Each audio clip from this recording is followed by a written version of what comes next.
This podcast is brought to you by the North Dakota Petroleum Foundation. From heating our homes and powering our vehicles to cell phones, clothing, and medical equipment, oil and natural gas makes everyday life better. North Dakota Oil and Natural Gas, advancing the possibilities. Learn more at ndpetroleumfoundation.org.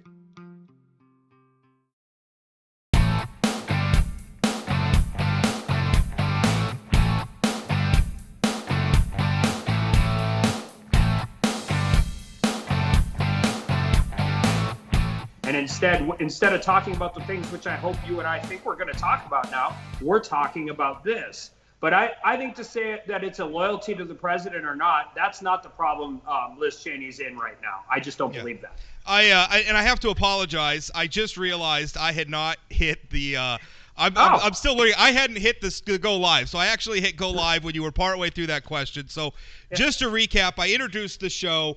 We're talking about the situation with Representative Liz Cheney, Republican from Wyoming. She has been an outspoken critic of President Donald Trump. She holds the number 3, the conference chairman for the House Republican Conference.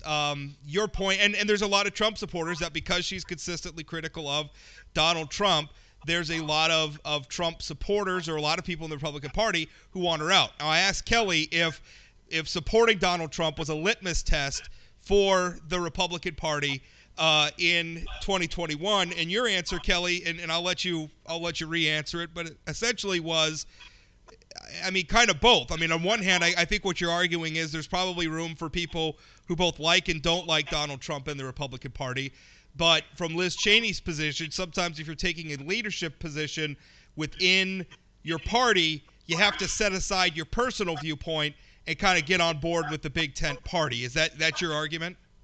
Well, absolutely. And that's what I said. Like I said, I equated it to when I was state party chair. I mean, sometimes if you decide to take on these roles, you take them on with the responsibility of knowing sometimes you're going to have to set your personal opinions aside in order to advocate and message for the party. And I'll give you a perfect example. Last weekend, we had our retreat. It's about how we're going to take back the House, which is really, really important in 2 years because regardless of where you're at on the Republican spectrum, you have to, I hope people understand, particularly in North Dakota, how bad this administration's policies are for our way of life. So a question was asked was whether or not why President Trump wasn't at the retreat. There's 1,000 different ways to answer that question. You don't have to dodge it. You can be honest. I think you know enough about me. I try never to dodge a question. The one way you don't answer it is because I didn't invite him. First of all, it wasn't her conference. It was the Republican conference. And so it's almost like, and this is baited into forcing that into the limelight instead of concentrating on what we need to do moving forward. I don't know about anybody else. I'm not interested in whitewashing what happened. I think we have to have a real conversation with it. You and I have talked about this from before and after seating the delegates. I get tough questions all over the state of North Dakota about that. I have people, constituents of mine, voters of mine who are still frustrated with me for that. I'm not interested in not having the conversation. I'm just saying you can do that as any member of our conference. But if you are the conference chair, at some point in time, you have to be able to lead the conference where it is, not where you wish it was. I think that's a fair question I think that's a fair criticism of Representative Cheney. And you started, making the point that she's putting position where Republicans like you have to come home and do interviews like this one where I'm asking you about it. And we're talking about the conference chair, which in any normal set of circumstances, we're not spending a lot of time worrying about who. It's a very utilitarian position. There's not a lot of pizzazz to that position. It's kind of you're a functionary of the party in some ways, but yet it is important because I feel like the debate that's happening in the United States House of Representatives is happening at the state level and is happening even here in North Dakota down to the NDGOP district level, where Representative Cheney was censured by her party in Wyoming for her opposition to Donald Trump. We've had other Republican leaders in other states also get censured or face censure, potential censure movements. Here in North Dakota, we're seeing sitting Republican lawmakers get censured in their political districts by voters or not necessarily I don't even know that they're representative of broad swaths of voters. There's certainly the people who show up at some of these legislative districts. They're getting censured again because they're kind of not towing the line on what I have come to call Trumpism, which is sort of I guess a derivative of republicanism or conservatism. I don't know. It's hard not to see this as a unified movement, and they're out to sort of push people who aren't loyal to Donald Trump out of the party. And even I was reading, there was a tweet from Representative Marjorie Taylor Greene, and now of course I can't find it here, is where she essentially, oh, here it is, it's in my printer. She essentially wrote, she did write on Twitter, she said, you aren't, she was directing this towards Representative Adam Kinzinger over the Texas runoff. She said, you aren't fighting for the soul of the GOP. You sold your soul and sold out the GOP because you are clueless about what Republicans think and feel, which is America first and loyalty to Trump.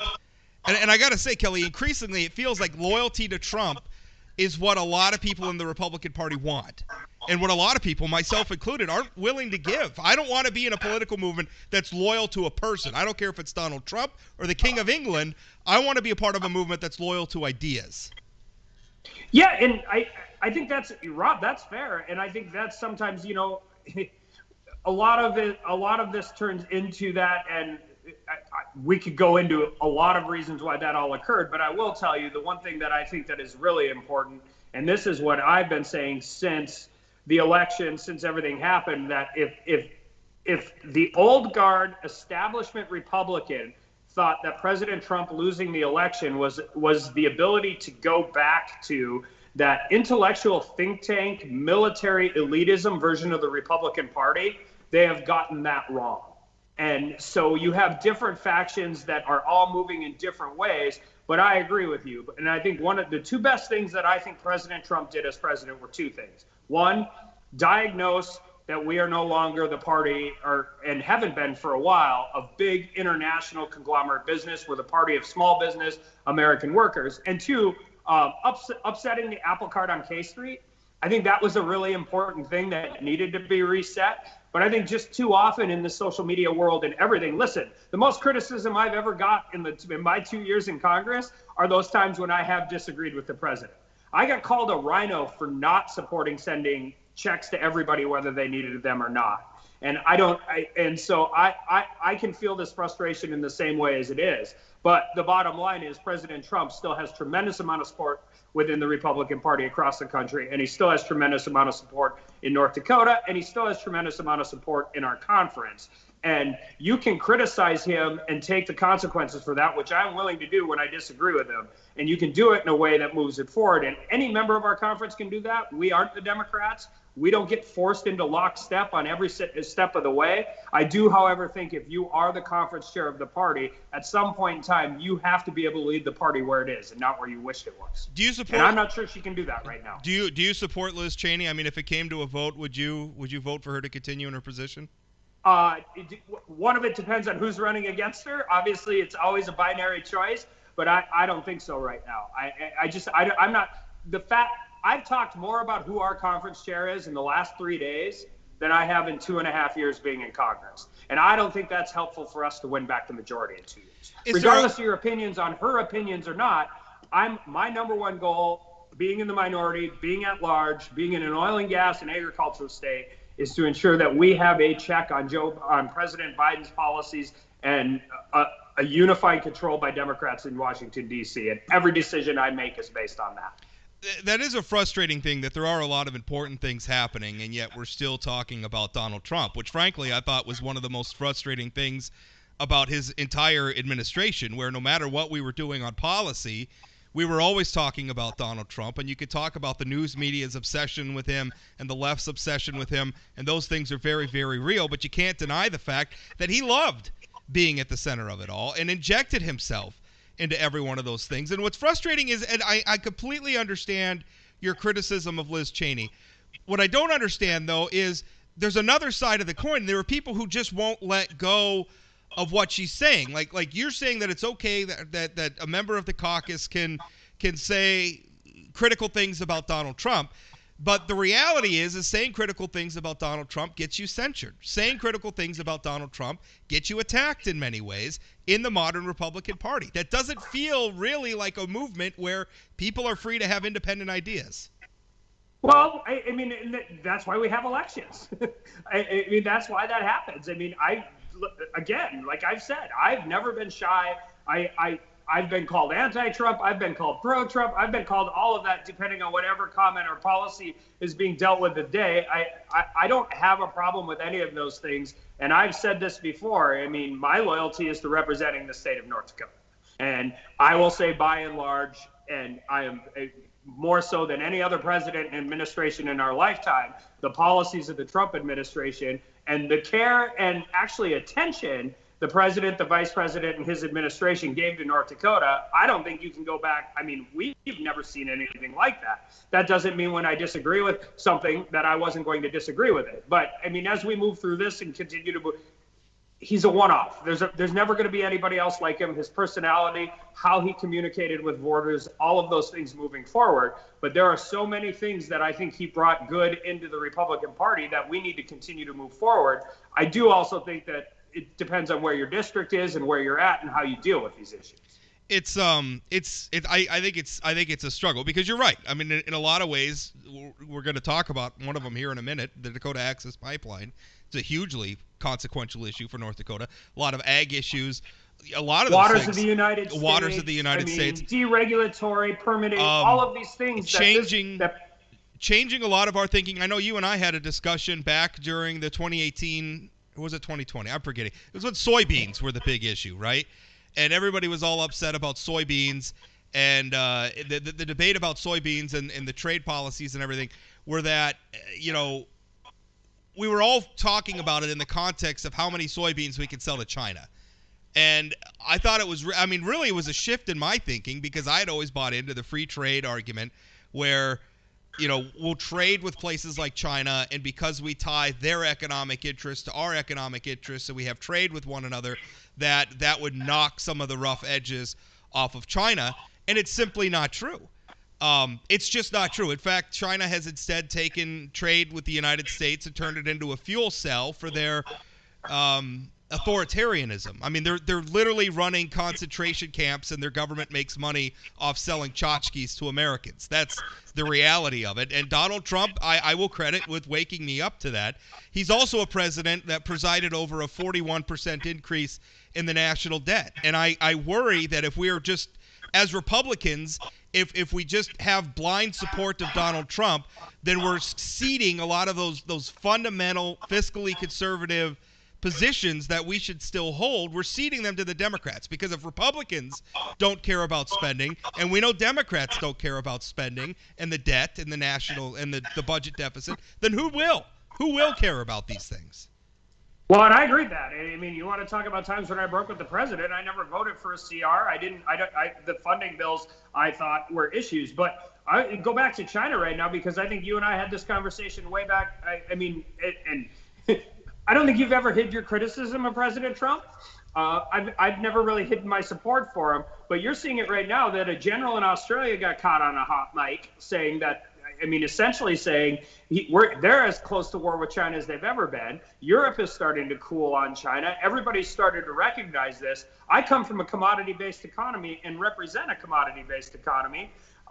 The more I've learned, I don't think any of those conversations happen without President Trump in the White House. I think that's fair. I don't think they happen in the European Union. I don't think they happen everywhere. And China quietly continues to dominate in the global influence in which they have. And I think we're having serious conversations about China's role in the 21st century that are really, really important to everybody, not only in North Dakota, but across the whole country. And I think you can directly attribute those conversations to Donald Trump's policies. And I wish for all the criticism he got, he would get more credit for some of those things. It would be easier to give him credit for some of those things if he didn't instigate so much of the criticism. Fair. But, we're seeing it now with the Biden White House trying to take it, forgetting that Operation Warp Speed actually happened under President Trump's administration. Yeah. We've got the chief of staff from the White House saying when we started, there were 3 million vaccinated people. Now there's 100 million. Well, yeah. Do the math. The first shot was given, and it takes 3 to 4 weeks to get it. The only reason that we were at 3 million is because of Operation Warp Speed. And the only reason I'm not sure your traditional insider politician from either party could have made that happen the way the Trump administration did. They just look at things so differently. And it's not always good, but in that case, it's been really, really important. The vaccinate, it's been frustrating to watch so many things during the pandemic become political, like face masks became political. And vaccines. Being married to somebody from Europe and who sees how we view these things and just has very unique perspectives sometimes on American politics. Yeah, it's an odd thing, but because I think you're absolutely right. The Trump administration deserves an enormous amount of credit for Operation Warp Speed, which of course made the vaccines that we're using here in the United States, led them being available as timely as they were, and all those doses. But yet, I just wrote a column about the vaccination rates here in North Dakota. We were at just over 6,000 daily average doses in March. That dropped to 3,980 in April. It's so far in May, and granted, that's just 3 days that we have data for. It's down to 393 per day in May. Our coverage rate for one dose has stalled just short of 48%. We see surveys all over the place that North Dakota is one of the most hesitant states in the nation when it comes to the vaccine. Given how political all that is, and given that North Dakota is without question a pro-Trump state, as I hear from my readership every time I'm critical of Donald Trump, what's that disconnect on the vaccine? Why are so many people here hesitant, do you think, to get it? I know you've got it. I've got it. Why are people... So here would be my answer. And, we've talked about this, and in different areas, they talk about, and depending on where you live in the country, they want, local celebrity done good to come out and do a PSA. The Doctors Caucus and the Republican Conference has done a PSA, all of these different things. The best advice I can give to anybody, if they're in that conversation, go see your doctor. This isn't a political decision. It's just not. It never has been. It's a medical decision. So if you have concerns, if you trusted somebody to deliver your child, have the conversation with them. Go meet with them, talk about it, figure out, make your decision based on the medical facts as they exist for whatever particular age group and health group you are in. I wish we could depoliticize this a little more and have those conversations, because we would be much better off. I think you're right. And yeah, I mean, don't even listen to a couple of guys on streaming on YouTube like us. I mean, you don't have to take my word for it or Congressman Armstrong's word for it. I give you the same answer I give everybody else. Go talk to your doctor. If I trusted my doctor to deliver my 2 children, that's who I'm asking for medical advice. Right. That's who I want to talk to. I'm not listening to Governor Burgum or Congressman Armstrong or blogger Rob Port. I'm going to talk to my doctor about it. Yeah. So that's, I think that's, or don't listen to celebrity. Especially don't listen to your cousin on Facebook, unless they're your doctor, right? I mean, just go to your doctor and talk to him about it. All right, let's talk a little bit about DAPL. So it's kind of an odd, and you being a lawyer maybe can help us sort through some of this stuff. But we had it was the judge essentially said, hey, the Army Corps was set to come back when President Trump was still in office. The Army Corps was supposed to come back and give a recommendation on whether or not the pipeline should. And in fact, the Army Corps was continuing to argue in court when President Trump was still in office that the pipeline should continue to operate while a new court-ordered environmental review was going on. Obviously, we elected a new president, so the judge gave the new incoming administration some time to essentially develop their own position on that issue. And initially, when the Biden administration came back, they punted, which is to say they decided not to offer a position at all. Now, more recently, they've come back and they've said, well, we think the pipeline should continue to operate, but essentially we may change our minds in the future. But also, so far in the review, they haven't found any good reason to shut the pipeline down. That's where things are at, which I guess is good news in that the pipeline's going to continue to operate. Now, of course, the judge's issue is set to, I guess, make up his mind on whether or not he's going to enjoin the pipeline, because the judge he's listening to arguments, obviously, from both sides, from the tribes that are suing to. So where are we at? Can you help us understand all of this? What's going on right now? All right, we're going to get in our DeLorean. We're going to go back in time a little bit. Okay. The only political decision that has ever been made on the Dakota Access Pipeline was during the Obama administration. The Obama Corps of Engineers said that an environmental analysis was sufficient because this wasn't a green corridor to start. It was already a brown corridor. There was already a pipeline, already a transmission line. There's existing power lines, and I think it's the Northern Lights gas line is already running through that corridor. Somebody in the Obama administration overruled the Corps of Engineers, and that's when Dakota Access ended up where it was. That's what happened. Trump administration gets elected, and all President Trump did on one of his first days in office says, no, I'm going to go back to the original Corps of Engineers decision. The environmental analysis is sufficient. The pipeline is good to go. Then we go through all of this. That's where we're at right now. So then the Biden administration comes in. The Corps does what they're so good at. They give non-answers, which I would even argue I'm happy about this decision. Obviously, I think it portends well for the pipeline to be open during this fight. But even then, I'm a little interested in how long the judge is going to allow the Corps to stick to the "we won't know until we know" argument, which is essentially what they said, right? They said there's nothing that we have seen yet that would make us think differently, but we won't know until we know. And the reason is the judge kind of chastised them the last time for that argument. But the lawyers being quoted in the press release is from Earth Justice. Right. I mean, this is what I've been saying all along. This isn't about this. This is about stopping all the pipelines, whether it's Keystone, whether it's all of these things. It's to keep the oil in the ground. Yeah, there is absolutely no reason that the Dakota Access Pipeline shouldn't be allowed to stay open while they continue to do this environmental impact statement. And and I think that's where the Corps' answer is beneficial to North Dakota. They're like, listen, there's nothing we've seen in the record to this point that would change that argument. And so until we get there, I don't know why we would change that argument. But it's still. It's a good answer, but it's good in the wishy-washy way the Corps likes to give answers. So until the judge rules, we're still at risk. But I know the Attorney General's office in the state of North Dakota has really reiterated the economic impact to North Dakota because that's the other prong in the test. And I think we're in good shape and we need to be. Our neighbors of the three affiliated tribes obviously Yes. weighing in with their own interests in that. I perceived it as a very politically calculated position because the Biden administration, on one hand, I think the reality is what it is with the pipeline. It was thoroughly regulated. It's not unsafe.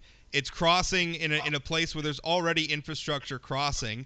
A lot of the nonsense I keep hearing repeated that it was supposed to cross, north of Bismarck, and then it didn't because they didn't want to put the white people at risk, so they moved it down so it was upstream from the Native American reservation, which is bunk by taking the route it did. Not only were they going through brownfield development where there's already existing infrastructure, there's also fewer water crossings going that route as well, which is something we settled back when the protests were going on. It just seems like a politically calculated position. Like the Biden administration, on one hand, there's reality, but on the other hand, they also have a political constituency that they want to serve. So what they're trying to do is just sit on the fence. Yeah, the most regulated, the most permitted and scrutinized pipeline probably in the history of the world is the Keystone XL. 12 plus years of litigation in every state that it exists, nuisance lawsuits, all of that. And the Biden administration made a very calculated political decision to shut that down after the game was played. I view maybe political. I just kind of tend to view it as more of one of those bureaucratic squishy answers that some of our agency friends are so good at. But I think they at least acknowledged, which I think is the important part of it, is listen, there's nothing we have on the record that suggests once we do the EIS, we're not going to grant it. That's the key takeaway, I think, from that, because that's also one of the prongs in how you determine whether an injunction is granted or not. And I think that's politics aside, I think that's the legally relevant takeaway. Even in what I think is a squishy answer, I think that's very good for North Dakota in the position we've taken. It's a little frustrating in that it's actual infrastructure, right? Everybody is using oil every day. I mean, even the most obnoxious anti-pipeline, anti-oil activist is driving a car or riding a bus or some using oil in some other way. We're all using it until there's a better product coming along to replace all the different ways we use oil. It's what we're going to use. So we need infrastructure to move it from where the oil is brought out of the ground to where it can be turned into usable products and then usable products out to the market so that we can use them. It's infrastructure. And so we're having a debate nationally where we're trying to shoehorn into the infrastructure debate things that aren't infrastructure, like free college for everybody, right? Which I don't think. No, Rob, the new rules are if you put the word infrastructure behind it, it's infrastructure. It's okay. Those are the new rules. That's the new rule. That's frustrating because we're playing politics with actual infrastructure, that real people's, not just jobs, but their safety in a lot of ways. Like, I mean, you think about like a natural gas pipeline. You look at some of the power shortages and stuff we had over the winter. In some parts of the country, losing your power when it's 20 below outside can kill you. So, you know, we're talking about the safety and the prosperity of our society. That, to me, is what infrastructure is, versus free college for everybody, but we're going to call that infrastructure because we want it to shoehorn it into a bill. That's frustrating to me. When we're turning actual policies that actually impact real lives, that are actual infrastructure, and we're playing politics with those, but then we're attaching the word infrastructure to other sorts of policies, whether you support them or oppose them, in order to supposedly inoculate them from politics. Yeah, what's frustrating to me as somebody who's, been in this industry my whole life, absolutely believes in what it's done for the country, for the state of North Dakota, and for our dependence on foreign oils and having to worry about people who don't always have our best interests at heart. What's frustrating to me is in this entire conversation, it seems like so little of it is based in reality. Like, we are going to, we're just simply, we need the product. Everything that I can see in your background and everything you can see in my background is made by a petroleum product. We have no off-ramps for those. We need to do, the industry continues to innovate in new and completely awesome ways. It seems like almost weekly, to lower carbon, protect the air, protect the water, all of those things. But we should have these conversations based in reality. And instead, we're seeing far too many people on the other side of the aisle attack banks for financing infrastructure, file lawsuits every single step of the way. They don't even have to win them. This isn't just about Keystone, and this isn't just about Dakota Access Pipeline. How are you going to raise capital for future projects like this when you know that even after you've complied with everything, they can pull it away from you? Whether it's through litigation or presidential fiat as we continue to move forward. And it affects everything we do in North Dakota, and we have to continue to fight that fight. You know, that's one of the frustrating things when I read the press releases or the news articles and they're quoting lawyers from activist organizations like Earth Justice that are in the Dakota Access case are representing the Standing Rock Sioux tribe. And I read their arguments and their legal theories, and a lot of times when a lawyer makes those arguments, it's because they believe the arguments have merit. Right? That's the whole point. When I read their arguments, a lot of times I have to keep in mind I don't think that they actually believe a lot of the arguments that they're making. They're trying to survive summary judgment. They want to survive summary judgment so they can continue on. They don't have to win every one of these lawsuits, right? They don't have to win the lawsuit. They just have to make the lawsuit cost the pipeline company millions and millions of dollars. And if your long-term goal is to starve capital for any of these projects in the future, it's effective, even if you don't win in this particular. Look, we saw Duke and Dominion abandon an East Coast pipeline because they just were sick of dealing with the litigation and the increased cost of permitting and dealing with the project. And we've seen this before in guns and how they go after, firearms manufacturers. I've seen it in oversight hearings where very far left members of the Democratic Conference attack banks for financing these projects. But it's more than just that because we support the industry. It's really, really bad. I mean, we need these products. And if we don't get them here, we are getting them from where we've traditionally got them from. And those are people who we don't always have our best interests at heart. And Every barrel less of oil that we produce in the United States makes a barrel of oil produced in a regime like Iran more valuable. Look at how they've co-opted the tar sands oil conversation in Canada. Anybody who's ever been to a well location or knows how Canada's environmental policies for drilling an oil well knows that they take it very, very seriously. And it's much more. They're very serious. There's nothing dirtier about tar sands oil. It's just called tar sands oil because of the formation it's in. And wouldn't we rather, if we are going to utilize those products in a refinery that doesn't take Bakken sweet and wants more of that oil, wouldn't we rather do it from one of our best allies and our neighbor to the north? Yeah. Of course we would. Of course. As opposed to driving them to other markets and creating friction. Yeah, exactly. So that's frustrating. All right, so let's turn to something else that I think is near and dear to both of our hearts, which is criminal justice reform. And one area of criminal justice reform that I consider hugely important, and we've seen this debate play out here in North Dakota, you were very much a part of that when you were serving in the state Senate, is civil asset forfeiture. Now, you have joined 4 other members of Congress, including Representative Jamie Raskin, Democrat from Maryland, as well as U.S. Representative Tim Walberg, a Republican from Michigan. So we're talking about bipartisan legislation, but it impacts civil asset forfeiture. And this was your quote that I was reading about this legislation. You said, "Innocent until proven guilty has little meaning if law enforcement can seize all of your assets before you ever appear in a court on a criminal charge. This bill takes important steps such as ending equitable sharing and providing additional due process to protect private property from unjust seizure."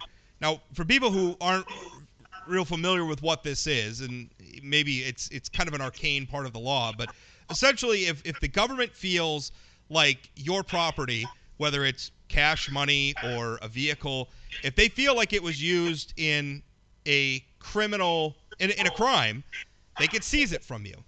And then they could hold on. You have a certain amount of time where you have to come and prove that your property, whether, again, it was money or a vehicle or something like that, you have to prove that it wasn't used in a crime. And if you can't do that, then depending on the state you're in, but a lot of times they could just flat out keep your property and keep the revenues from it. And the people who a lot of times get that revenue are the cops, which creates sort of a perverse incentive. And I'm not saying that to be pejorative towards cops.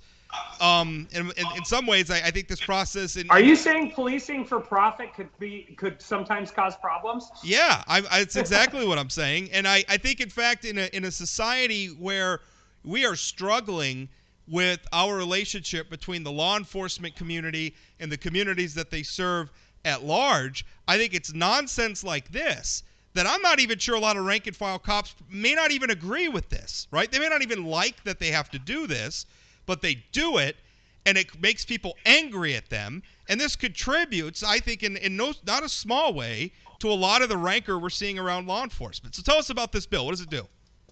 So again, let's start a little bit. We had a big civil asset forfeiture reform bill in the state of North Dakota. The last Congress I was there, or the last session I was there before I got demoted to Congress.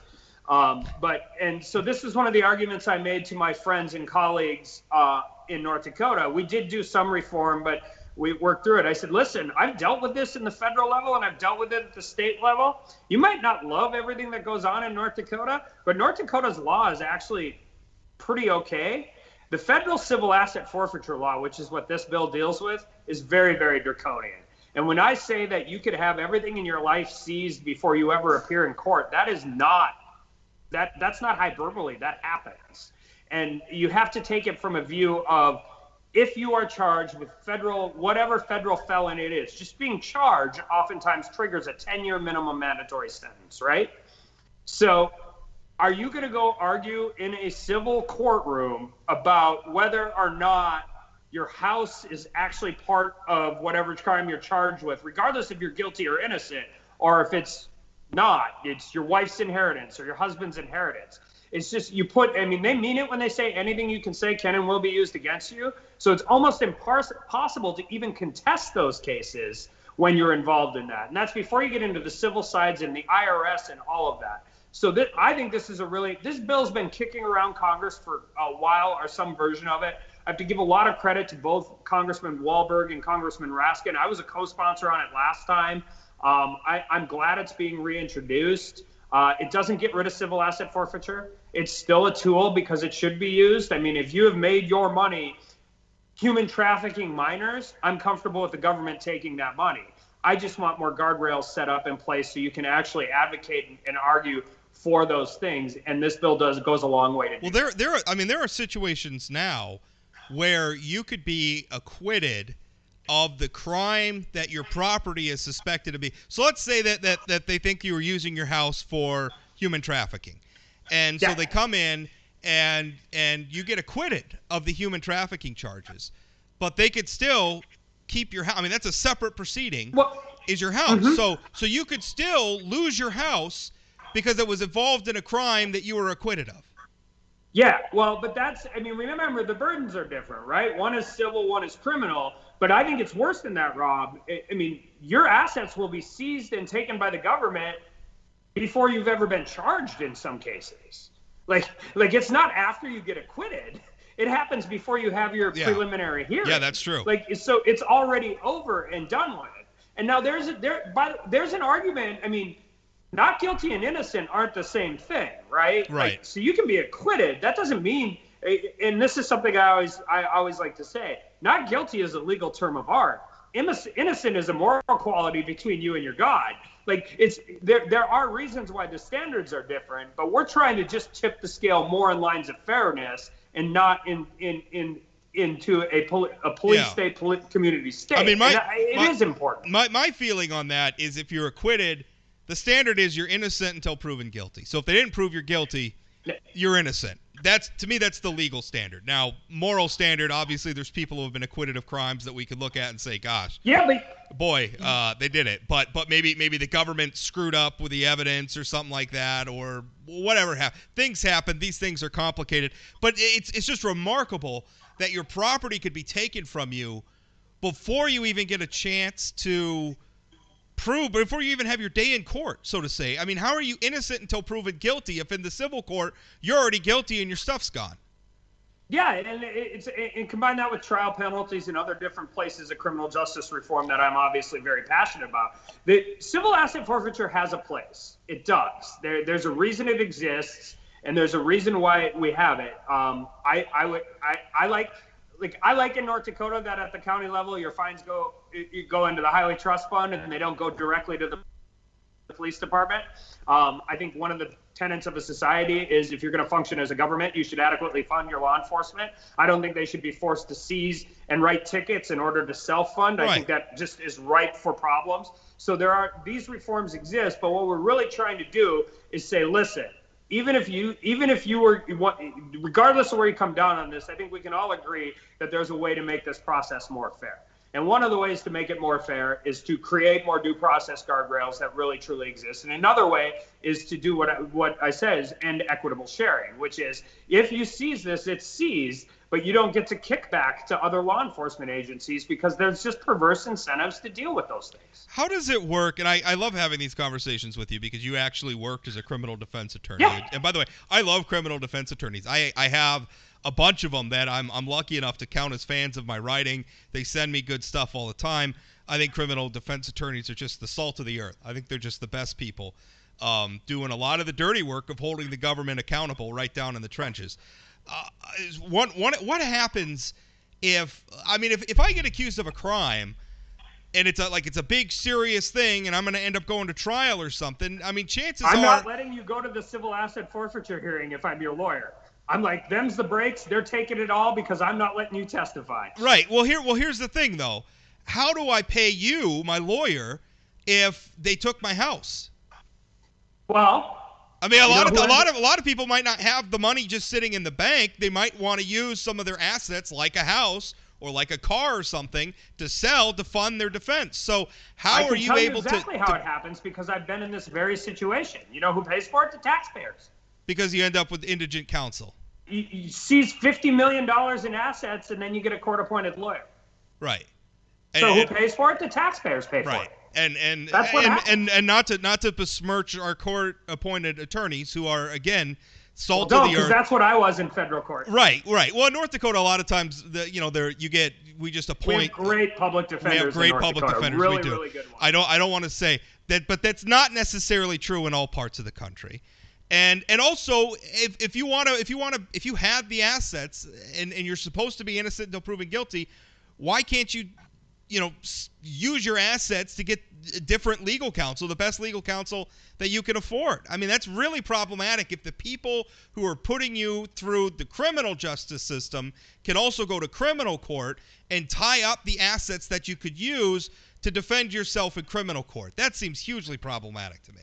And it's used. I mean, it just is. Sometimes it's used to force plea agreements, and it's just not the right way to do things. Like I said, I'm not trying to get rid of it in total. I want better guardrails set up. I think there's a better way to do this in a more fair way. Anybody who's ever had the federal government decide that they are going to crawl into your life and examine everything you've done knows that, particularly at the federal level, they have plenty of resources to do that. You have due process only matters if it's there for everybody, not just the people we wish it was there for. Well, also I could tell you, I was a very minor member of. I was essentially the coffee boy, but my father ran a private investigation firm. He was a former retired law enforcement officer, and we did investigations, and we were court appointed sometimes in federal cases. And we were working a federal case, and I'm not going to give too many specifics, but suffice it to say, I think we counted there were something like 15 FBI agents who were involved in different ways and different levels investigating this case, and they had used hundreds and hundreds of man-hours gathering information, and the judge allowed the federal public defender's office to hire us and gave us a budget of $2,000 to do our investigation to rebut what the FBI had maybe spent upwards of $1 million between manpower and everything else on. $2,000. That's the disparity that defense people are up against, and why you might want to use some of your own assets. How would it work under your bill? I mean, with the civil asset forfeiture, would everything just have to wait till after a guilty?